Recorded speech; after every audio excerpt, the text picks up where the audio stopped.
ఇది ఫస్ట్ ఏందంటే స్టూడెంట్స్‌ది బేసిక్‌ది. ఇప్పుడు మీరు వాళ్ళని క్వెషన్ అడిగారు గదా! ఎందుకు ఇమ్మీడియేట్‌గా ఏమన్నా ఎఫెక్ట్ అయిందా అని. జియోలో క్లియర్‌గా ఉంది. ఇమ్మీడియేట్‌గా కాదు 1 ఇయర్ తర్వాత ఇది ఇంప్లిమెంట్ అవుతుందని. సో, ఇమ్మీడియేట్ ఎఫెక్ట్ పాలిటెక్నిక్ స్టూడెంట్స్‌కి లేదు. కానీ ఫ్యూచర్‌లో వైఐఎస్‌యు కింద ఇది తీసుకురావడం వల్ల Anand Mahindra board of director and chairman వైఐఎస్‌యుకి. అదొక కార్పొరేట్ యూనివర్సిటీ 2024 యాక్ట్‌లో తీసుకురావడం జరిగింది యూనివర్సిటీ. సో, ఇప్పుడు ఇది పాలిటెక్నిక్ అనేది గవర్నమెంట్ ఇన్‌స్టిట్యూషన్స్. ఈ పిల్లలు 10th పాస్ అయ్యి 2 నెలలు కష్టపడి చదివి మెటీరియల్స్ కొనుక్కొని మెరిట్ సీట్లు కొట్టి ఎంతో దూరం నుండి వచ్చి హాస్టళ్ళల్లో ఉంటున్నారు.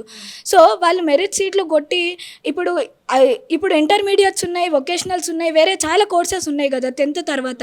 అవన్నిటిని పక్కన పెట్టి వాళ్ళు పాలిటెక్నిక్ జాయిన్ అయ్యారంటే వాళ్ళ సెట్ ఆఫ్ అంబిషన్స్‌కి, వాళ్ళ మెంటాలిటీకి, మైండ్ సెట్స్‌కి, వాళ్ళ కెరియర్‌కి ఇది హెల్ప్ అవుతుందని డిసైడ్ అయ్యి జాయిన్ అయ్యారు.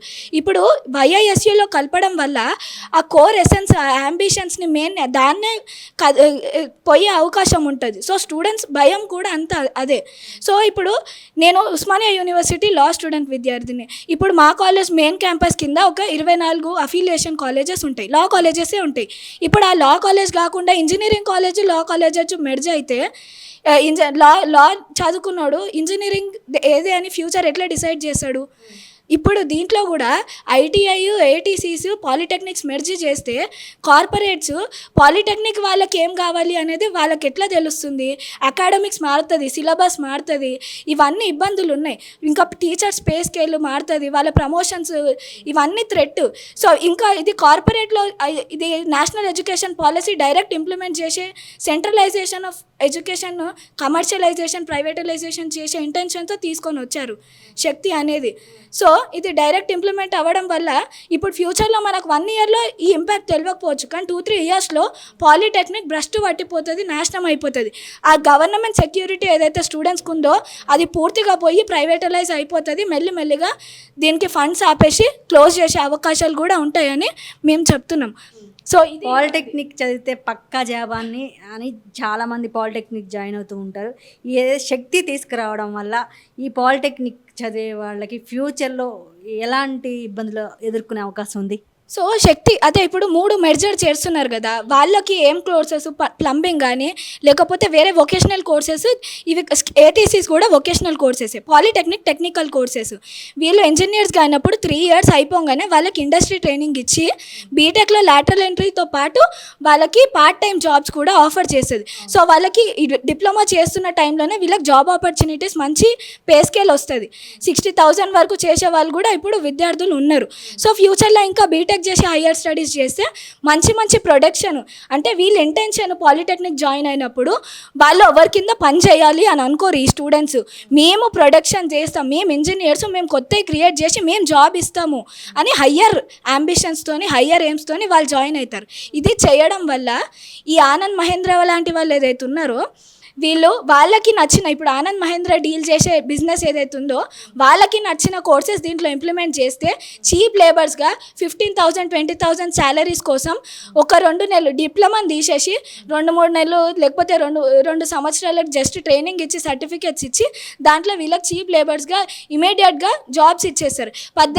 18 ఏళ్ళకి జాబ్ ఇవ్వడం ఏందండి?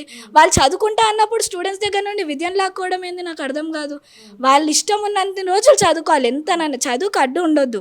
సో, అదే ఆపేస్తున్నారు. ఏదైతే పాలిటెక్నిక్ని ప్రైవేట్ పరం చేసే ఉద్దేశమైన ఈ శక్తి అంతే, ప్రైవేటీకరణ, కార్పొరేటీకరణ, సెంట్రలైజేషన్ ఆఫ్ ఎగ్జామినేషన్స్, ప్రైవేటీకరణనే ఇది స్ట్రాంగ్ అవుతుంది. దాదాపు తెలంగాణ రాష్ట్రంలో 56 నుంచి 54 వరకు పాలిటెక్నిక్ కాలేజీలు ఉన్నాయి. 56 ప్రైవేట్ కాలేజ్. ఎట్లా ఈ ఆల్రెడీ ప్రైవేట్ పాలిటెక్నిక్ కాలేజీలు ఉన్నాయి, ఇప్పుడున్న గవర్నమెంట్ కాలేజీని విలీనం చేసే ఆలోచన అయితే ఉందా? ఉంది. సో, ఇప్పుడు ఆల్రెడీ ఉన్న ప్రైవేట్ ఇన్స్టిట్యూషన్స్ ఏవైతే ఉన్నాయో దాంట్లో కూడా ఫీజు కుదిస్తలేరని, దాంట్లో కూడా హయ్యర్ ఫీ హైక్ ఉందని చెప్పేసి స్టూడెంట్స్ ఆల్రెడీ వాళ్ళ డిమాండ్స్ని, ప్రొటెస్ట్ని వాళ్ళు ఆల్రెడీ ఆర్గనైజ్ చేస్తున్నారు. ప్రైవేట్ ఇన్స్టిట్యూషన్స్ ఆల్రెడీ ఇండిపెండెంట్ డిపార్ట్మెంట్లో ఎస్బిటిటీలో ఉన్న ప్రైవేట్ ఇన్స్టిట్యూషన్సే ఫీజు నుండి వాళ్ళ అంటే అంత ఫీ హైక్ నుండి ఇబ్బంది పడుతుంటే, ఒకవేళ ఈ గవర్నమెంట్ని తీసుకుపోయి కార్పొరేట్లో కలిపేయడం వల్ల ఫీ హైక్ పెంచారని గ్యారంటీ ఏంది? ఆ గ్యారంటీ జియోలో ఇవ్వలేదు కదా, అది స్టూడెంట్స్ ప్రాబ్లము. ఆ కన్ఫ్యూజనే ఈ ప్రొటెస్ట్కి, వాళ్ళ యాజిటేషన్కి ప్రాబ్లము. జియో ఇచ్చినప్పుడు ఇప్పుడు వాళ్ళు ఏమన్నారు, స్టేట్ గవర్నమెంట్ ఏమనిందంటే మేము డెవలప్మెంట్ కోసమే చేస్తున్నామని. మేము ఏ గవర్నమెంట్కి అగేన్స్ట్గా చేయాలని ప్రొటెస్ట్లు చేయట్లేదు.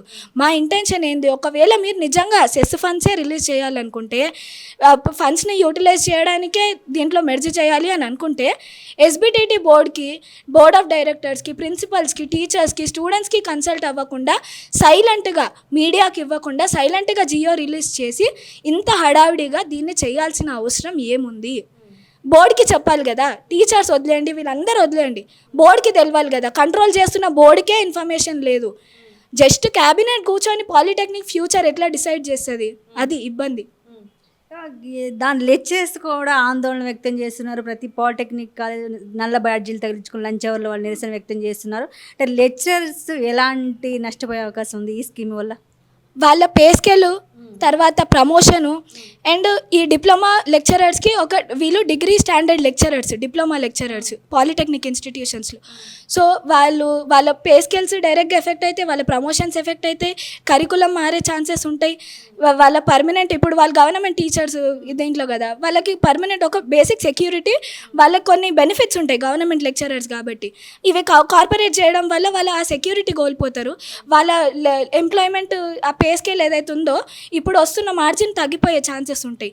సో అందుకు టీచర్స్ కూడా ఇది మమ్మల్ని ప్రైవేట్ ఎంప్లాయీస్ లాగా మార్చేసే అది కూడా కన్సర్న్ ఉంది కాబట్టి టీచర్స్ దానికి కూడా ఇబ్బంది పడుతున్నారు. ఇవాళ ఈ దాదాపు స్టూడెంట్స్ అందరూ ప్రొటెస్ట్ చేస్తున్నారు, గో బ్యాక్ శక్తి అని. గవర్నమెంట్ ఏమైనా స్పందించి జీవోని వెనక్కి తీసుకునే అవకాశం ఉందంటారా? ఖచ్చితంగా చేయాలి. ఎందుకంటే ఇది తీసుకురావడమే అన్డెమోక్రటిక్గా చేసిర్రు. స్టూడెంట్స్ అందరు చాలా ఎవరితోని భయపడతలేరు, వాళ్ళంతలో వాళ్ళే ఆర్గనైజ్ చేసుకొని బయటికి వస్తున్నారు. సో ఇది మనం 4 రోజుల నుండి చూస్తున్నాం. అన్ని స్కూల్లో ఎవరైతే ఉన్నారో మా టీసీ ఏమన్నా మేము ఇంటర్ జాయిన్ అవుతాం, మాకు పాలిటెక్నిక్ వద్దని తెలంగాణలో ఉన్నటువంటి పాలిటెక్నిక్ కాలేజ్ కొత్తగా అకాడమిక్ ఇయర్ మొన్న స్టార్ట్ అయింది కాబట్టి వాళ్ళందరూ అడుగుతున్నారని కొంతమంది అంటూ ఉన్నారు. లెక్చరర్స్, మేము ప్రిన్సిపల్ని వెళ్ళి కన్సల్ట్ చేసినప్పుడు కూడా పేరెంట్స్ వచ్చి బాధపడుతున్నారు దీని గురించి. పిల్లలు అంటున్నారు ఇంటికి వచ్చి, మేము ఇంటర్ అన్న తీసుకుంటే బాగుండేది, ఇది మంచిగా ఉంటుంది, మా అంబిషన్స్కి మ్యాచ్ అవుతుందని ఇది జాయిన్ అయినాం, కానీ వీళ్ళు ఇట్లా చేసి మా జీవితాలను నాశనం చేస్తున్నారని పిల్లలు బాధపడుతున్నారని పేరెంట్స్ కంప్లైంట్ ఇస్తున్నారని ప్రిన్సిపల్స్ చెప్తున్నారు. అది ఉంది, బట్ టీసీ ఇమీడియట్గా అడగట్లేదు. వాళ్ళు స్ట్రాంగ్గానే ఉన్నారు. కొందరు డిస్టర్బ్ అయ్యారు, ఖచ్చితంగా వాళ్ళకు కూడా పెయిన్ ఉంటుంది, డిస్టర్బ్ అయ్యారు, బట్ స్ట్రాంగ్గానే ఉన్నారు.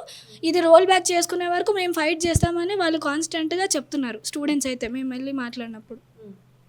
తెలంగాణ రాష్ట్ర ప్రభుత్వం ఏదైతే ఈ skill human capital development and training initiatives అని ఒక కొత్త స్కీమ్ని తీసుకురావడం జరిగింది. అంటే లేబర్ డిపార్ట్మెంట్కి ఉన్న ఇంతకుముందు పేరుని ఇప్పుడు శక్తిగా మార్చడం జరుగుతుంది. దీంట్లో ప్రత్యేకంగా పాలిటెక్నిక్, ఐటీఐస్ ఇంకా స్కిల్ యూనివర్సిటీస్ని మర్జ్ చేస్తూ ఒకటే యూనివర్సిటీ లాగా వీళ్ళు మర్జ్ చేస్తున్నారు. సో ఇది కంప్లీట్గా పాలిటెక్నిక్ విద్యకు కానీ హైయర్ ఎడ్యుకేషన్కి కానీ వ్యతిరేకం. ఎందుకంటే ఐటీఐస్లో కోర్సెస్ లైక్ కార్పెంటరింగ్ కానీ, ప్లంబింగ్ కానీ, లేకపోతే ఎలక్ట్రీషియన్ లాంటి కోర్సెస్ ఉంటాయి. కానీ at the same time polytechnic అనేది ఒక టెక్నికల్ కోర్సు.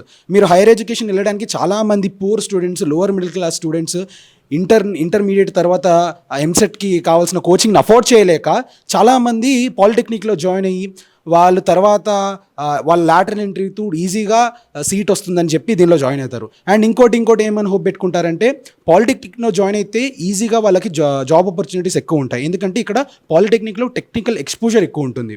మీకు ప్రాక్టికల్స్ కానీ, ఇంటర్న్షిప్స్ కానీ, మీకు ఫైనల్ ఇయర్లో ఒక సెమిస్టర్ మొత్తం ఇంటర్న్షిప్పే ఉంటుంది. సో దీనివల్ల వాళ్ళ తర్వాత బీటెక్ అయిపోయిన తర్వాత వాళ్ళకి ఎక్స్పీరియన్స్ ఉంటుంది కాబట్టి చాలా మల్టీనేషనల్ కంపెనీస్లో, ఐటీస్లో ఈజీగా వాళ్ళకి జాబ్ దొరుకుతుంది. సో ఈ హోప్ మీద చాలామంది స్టూడెంట్స్ పాలిటెక్నిక్ అనేది తీసుకోవడం జరుగుతుంది. కానీ ఇప్పుడు ఈ పరిస్థితుల్లో ఎలా ఉంటుందంటే పాలిటెక్నికే తీసేస్తే ఈ లాటరల్ ఎంట్రీ పోతుంది. ఇంకా దాని గురించి ప్రభుత్వం ఉంటుందా లేదా అని క్లారిటీ ఇవ్వలేదు. ఇప్పుడు 2019 ముందు వరకు లాటరల్ ఎంట్రీ త్రూ ఇంజనీరింగ్లో 20,000 సీట్స్ పాలిటెక్నిక్ రిజర్వ్డ్గా ఉండేవి. 2019 తర్వాత 10,000 అయ్యాయి. కానీ ఇప్పుడు చూసుకుంటే ఇప్పుడు ఆ 10,000 కూడా ఉంటాయో లేదో తెలియని గందరగోళంలో స్టూడెంట్స్ అందరూ ఉన్నారు. సో మేము AIDS, all India democratic students organisation తరపున వెంటనే ఈ యొక్క జియోని వెంటనే వెనక్కి తీసుకోవాలని, ఇది చాలా అన్డెమోక్రటిక్గా